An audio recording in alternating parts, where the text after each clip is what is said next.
Handang-handa na talaga ang USA concert tour ng Dear Heart ni Sharon Cuneta at Gabby Concepcion. Balita nga ay marami na ang nakabili ng tiket para sa nasabing nalalapit na concert ng dating mag-asawa. At may pa-surprise eme pa nga dahil hindi daw muna magkikita ang ex-couple. Magkakaroon ng isang big press con para i-announce ang tungkol sa kanilang USA concert tour. Pero hindi sila magkasama. Magkahiwalay na press con nga ang magaganap at hindi sila sabay mai-interview. Katulad nung una silang nag-press con. Mas maganda raw kasi na sa mismong Dear Heart USA concert to sila makikitang magkasama para may kilig effect sa ex-couple. Sobrang excited na nga ang Shagab fans para sa Dear Heart USA.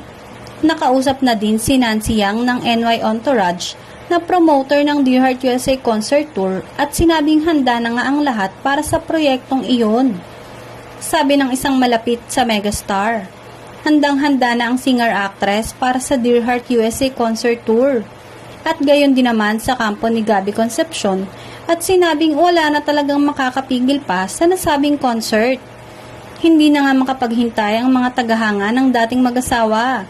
At kahit hindi pa October, ay bumili na sila ng mga tiket dahil baka magkaubusan.